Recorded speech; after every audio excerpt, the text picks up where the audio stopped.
एक आग्रह करना चाहूंगी, छात्रों से विशेष पूछना चाहूंगी, should I speak in English या हिंदी में चलेगा? हिंदी? तो फिर से बोलो भारत माता की। मंच पर विराजमान आदरणीय सांसद रामकुमार शर्मा जी, मंचस्थ सम्मानित विधायक अनिल कुमार जी, कृष्ण कुमार सिंह जी, सुरेंद्र सिन्हा जी, संजीव श्याम सिंह जी, श्यामदेव पासवान जी, संजय मयूख जी, उच्च शिक्षा भारत सरकार के सचिव आदरणीय विनयशील ओबरॉय जी, श्यामा सिंह जी, मंचस्थ सभी सम्मानित महानुभाव और आज विशेष रूप से हमारे उत्साही विद्यार्थियों को इस विश्वविद्यालय की इतिहास में एक नया अध्याय लिखने हेतु आज के इस शुभ कार्यक्रम की न सिर्फ विद्यार्थियों को बल्कि हाल ही में नियुक्त हुए कुलपति जी, जिन्होंने मात्र 20 दिन के अंतराल में आज का ये कार्यक्रम संभव कर दिखाया, ऐसे हरीश सिंह राठौर। हरीश जी, ये बहुत कम देखा जाता है कि यूनिवर्सिटी कैंपस में आओ तो वाइस चांसलर के लिए इतने उत्साह और इतनी खुशी के साथ तालियां बजाई, और शायद इस उत्साह के पीछे कारण ये है कि साल 2010 से इस विश्वविद्यालय में छात्रों का आगमन शुरू हुआ, लेकिन 5 साल बीत गए, आज तक लड़कियों के लिए और लड़कों के लिए अलग से छात्रावास का निर्माण हो ऐसी कल्पना ने गति नहीं पकड़ी। इसलिए सर्वप्रथम छात्रावास हो या मेस हो या सेंट्रल ऑफिस बिल्डिंग हो या स्वामी विवेकानंद जी के नाम से लेक्चर हॉल हो या अर्थ साइंसेज और साइंसेज के लिए विशेष बिल्डिंग का प्रावधान हो, छात्रों को लग रहा है देर आए लेकिन दुरुस्त आए। 5 साल बाद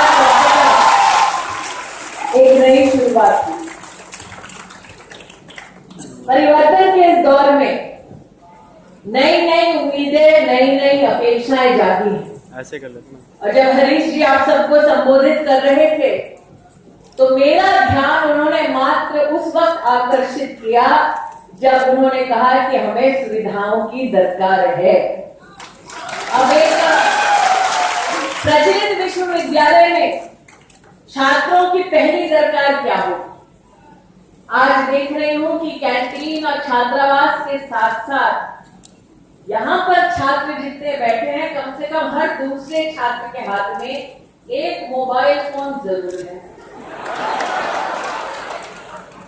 और मुझे यकीन है कि आज के इस कार्यक्रम के बाद व्हाट्सएप पर अथवा ईमेल पर कार्यक्रम से संबंधित कोई ना कोई मजाक, कोई ना कोई चुटकुला या कोई ना कोई संदेश का जरूर आदान प्रदान होगा।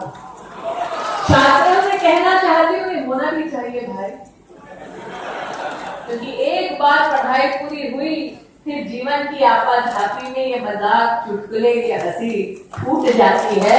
इसलिए शिक्षा मंत्री होने के नाते मैं तो प्रभु से यही कामना करती हूँ कि जब तक आप इस विश्वविद्यालय में हैं, तब तक आपकी ये हंसी विश्वविद्यालय के हर कोने से गूंजती रहे।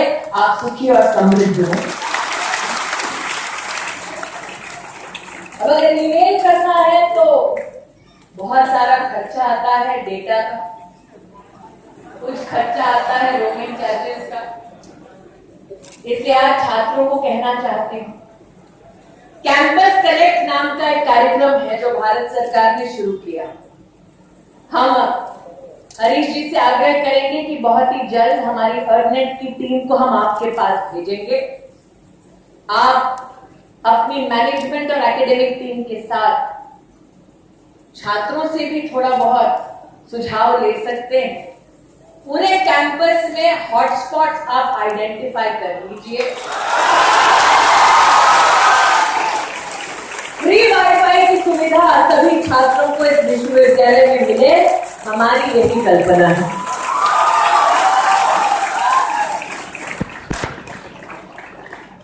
कुछ छात्र ऐसे हैं जो रिसर्च की दृष्टि से नए नए जर्नल्स प्राप्त करना चाहते हैं, लेकिन कई बार आर्थिक कारणों से जर्नल्स की प्राप्ति अपने आप में महंगा पड़ता है। उन विशेष रूप से साइंसेज और इंजीनियरिंग के छात्रों को और जो रिसर्च में रुचि रखते हैं, ऐसे छात्रों से कहना चाहती हूं कि हमारा प्रयास है कि अगले साल के पहले माह में जनवरी 2016 तक ई शोध सिंधु नाम का एक प्रयास शुरू हो, जिसमें राष्ट्र भर में रिसर्च की दृष्टि से जितने भी साइंटिफिक जर्नल्स हैं, ई बुक्स हैं, ये हमारे विद्यार्थियों को, स्कॉलर्स को और एकेडमिशियंस को मुफ्त में उपलब्ध कराई जाए।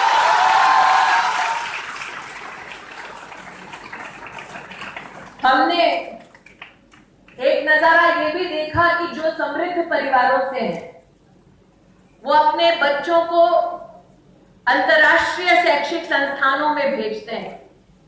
कुछ अमेरिका जाते हैं, कुछ यूनाइटेड किंगडम जाते हैं, कुछ ऑस्ट्रेलिया जाते हैं, क्योंकि उनकी इच्छा होती है कि उनके बच्चों का परिचय हो फॉरेन एकेडमिशियंस के साथ। प्रधानमंत्री जी ने एक कल्पना रखी हमारे सामने, हमको आदेश दिया कि ये अधिकार मात्र उन छात्रों का ना हो जिनके माता पिता समृद्ध हैं, ये अधिकार उस छात्र का भी हो जो एक सामान्य अथवा गरीब परिवार से आता हो। इसलिए global initiative of academic networks के अंतर्गत ज्ञान जिसका एक्रोनिम है, हम इस वर्ष नवंबर से शुरुआत करेंगे इस ऐसे प्रयास की जिसमें फॉरेन एकेडमिशियंस कम से कम एक सेमेस्टर आकर हमारे हिंदुस्तानी विश्वविद्यालयों में हमारे छात्रों को मुफ्त में पढ़ाएं।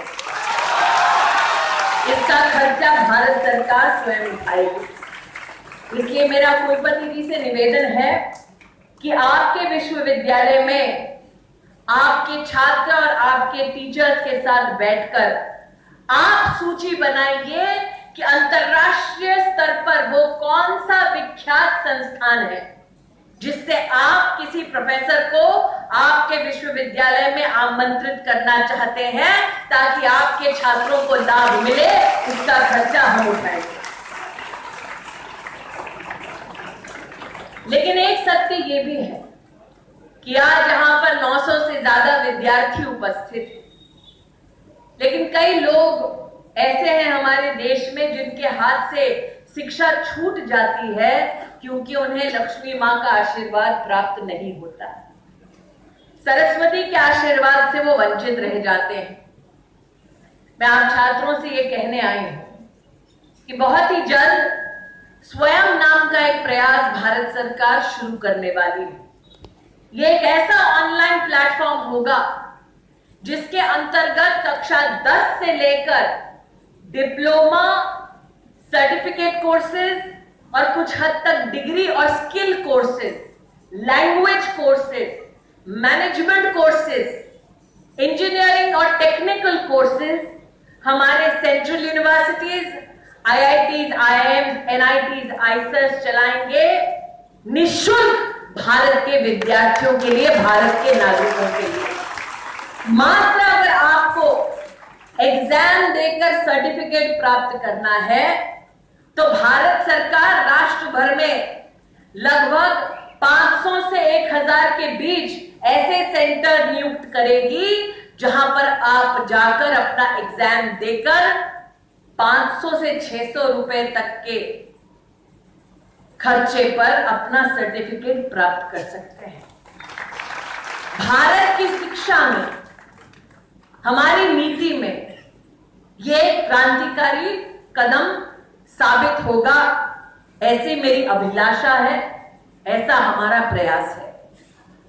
लेकिन आज आईएम बोधगया के छात्रों को संबोधित कर आप सबके बीच आई हूं। आप सबसे एक विशेष आग्रह करना चाहती हूं। मैंने हरीश जी से कहा कि भारत सरकार ने उन्नत भारत अभियान नाम के एक कार्यक्रम की शुरुआत की। उन्नत भारत अभियान के अंतर्गत हम विश्वविद्यालय विद्यार्थी और अध्यापकों से विशेष निवेदन करते हैं कि आपका शैक्षिक संस्थान जिस जगह पर स्थित है उसके आसपास के लगभग, क्या आप कम से कम 5 गांव को गोद ले सकते हैं? वहां पर जो लोग शिक्षित नहीं है, क्या उन्हें अपनी मदद से अक्षर का ज्ञान दे सकते हैं?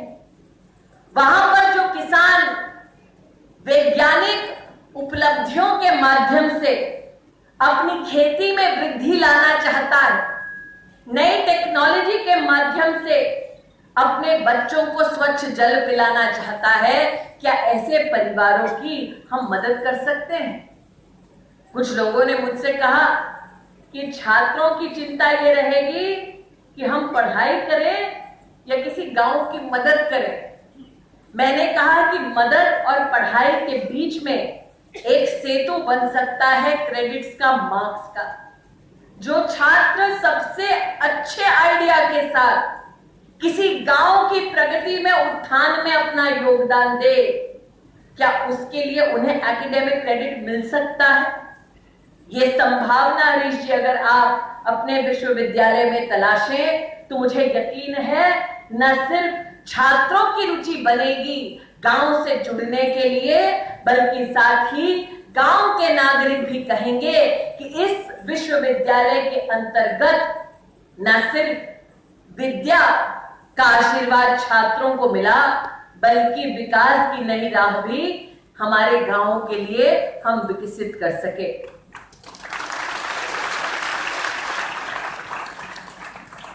जाने से पहले हरीश जी ने एक विशेष निवेदन हमारे टीचर्स के लिए किया और कहा कि क्या केंद्रीय विद्यालय हमारे टीचर्स के लिए और उनके परिवारों के लिए खोला जा सकता है? हमारे अध्यापक कहाँ बैठे हैं?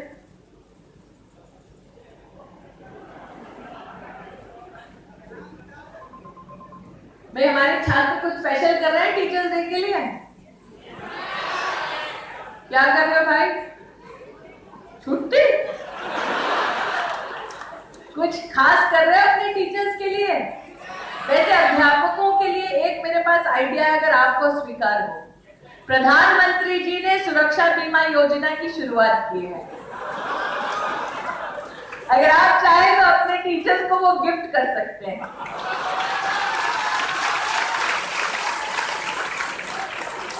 लेकिन सच कहूं तो टीचर्स के लिए सबसे बड़ा गिफ्ट ये होगा कि आप जो इस विश्वविद्यालय में पढ़ते हैं वो पढ़ लिख कर अपना नाम तो रोशन करें, लेकिन साथ ही समाज में कम से कम किसी एक व्यक्ति का अगर आप जीवन सुधार सके तो यह आपके अध्यापक के प्रति आपकी सबसे बड़ी श्रद्धांजलि और भेंट है।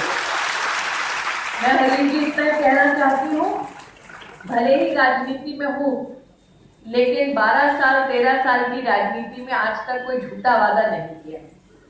इसलिए कहना चाहूंगी कि आप टीचर्स के केंद्रीय विद्यालय की मांग अगर मेरे पास भेजेंगे तो केंद्रीय विद्यालय संगठन से इसी सप्ताह उस मांग को लेकर मैं बैठक जरूर करूंगी। कम से कम ये वादा आपको करती हूँ और आशा करती हूँ कि केंद्रीय विद्यालय मेरे इस निवेदन को स्वीकार करेगा, इसी विश्वास के साथ कि यहाँ उपस्थित जितने छात्र, जितने अध्यापक, जितने नागरिक हैं, इस विश्वविद्यालय के अंतर्गत, इस विश्वविद्यालय के सहयोग से आप सबके जीवन सुखी हो, स्वस्थ हो, समृद्ध हो।